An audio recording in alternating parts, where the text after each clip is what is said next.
Bonjour à tous et bienvenue dans ce Findings spécialement réalisé pour Halloween. Je suis désolé, il n'y aura pas de moyen métrage pour cet Halloween. Je n'ai malheureusement pas eu le temps à cause de petits problèmes, de petits dramas sur Twitter et également de problèmes personnels. Mais néanmoins, j'avais décidé de vous faire un peu une forme de lecture de thread parce que je trouve que c'est plutôt un des formats qui fait entre guillemets le plus flipper et je trouve qu'il est majoritairement très efficace.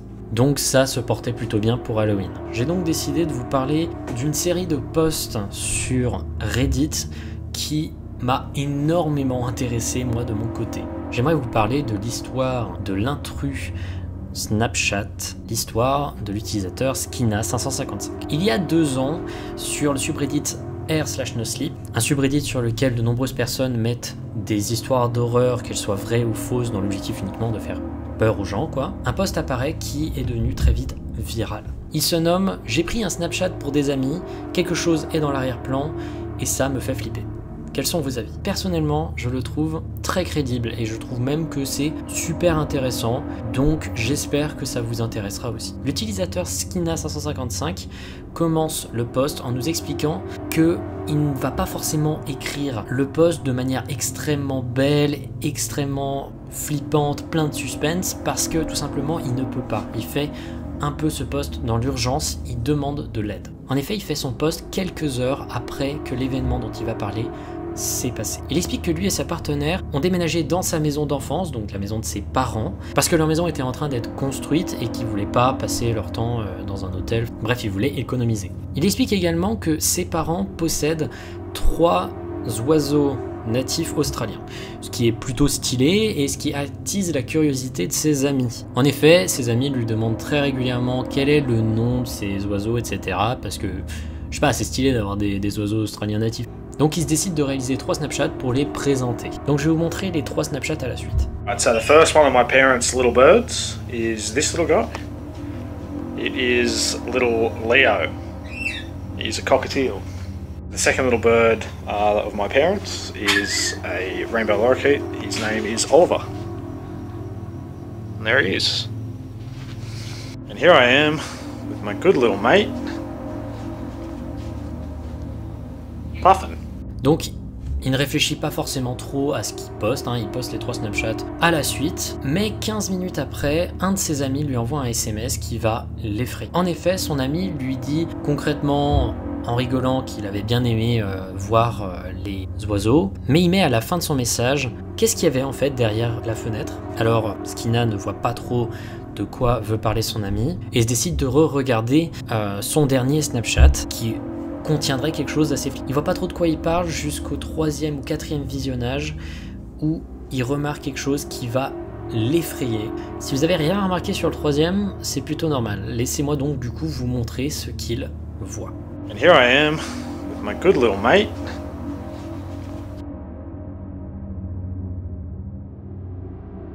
And here I am with my good little mate.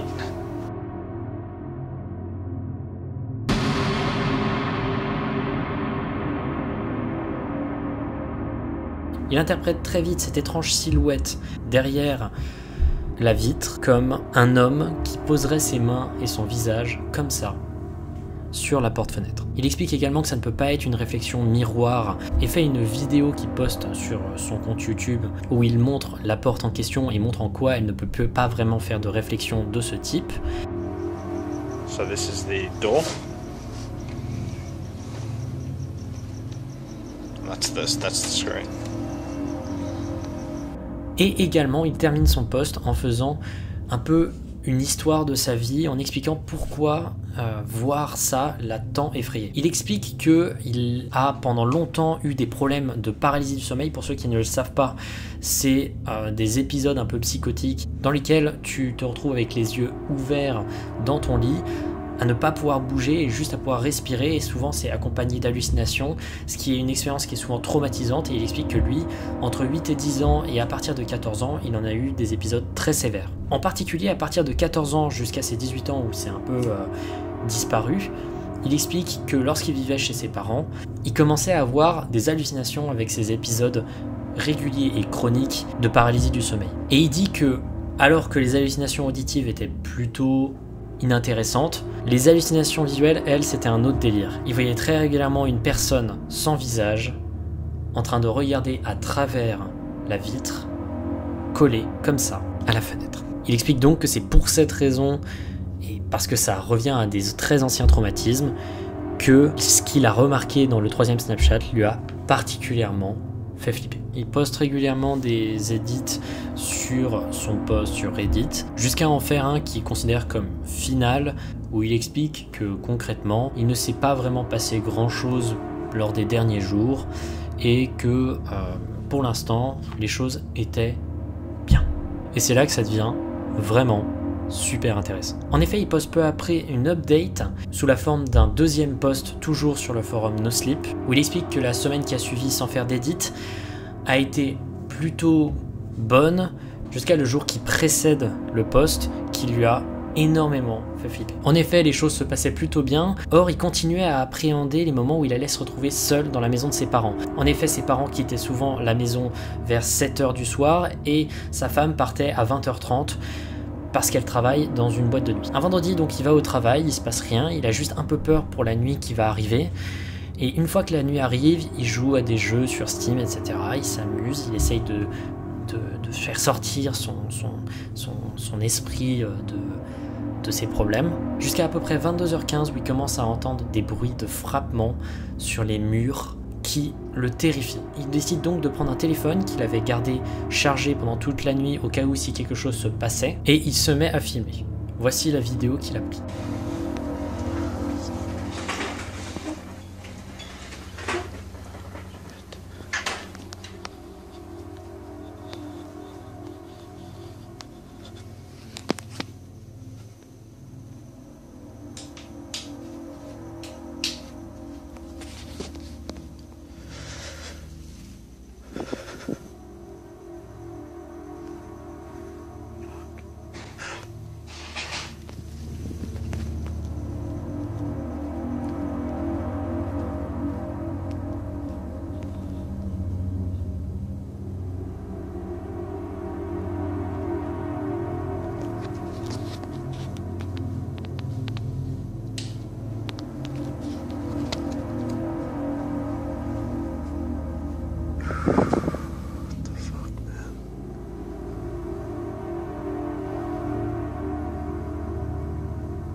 Il explique qu'après avoir enregistré cette vidéo où on entend clairement des bruits dans sa maison, rien ne s'est passé jusqu'à ce que ses parents arrivent à 23h et que les choses rentrent un peu dans l'ordre. Il se sent extrêmement mal à l'aise sur le moment, il se sent vraiment pas seul chez lui, jusqu'à ce qu'un utilisateur Reddit du nom de Able Carbon poste un commentaire qui va effrayer Skeena. Le commentaire en question prend une section de la vidéo et augmente le contraste pour faire remarquer à Skeena quelque chose d'effrayant au début de la vidéo. Regardez attentivement.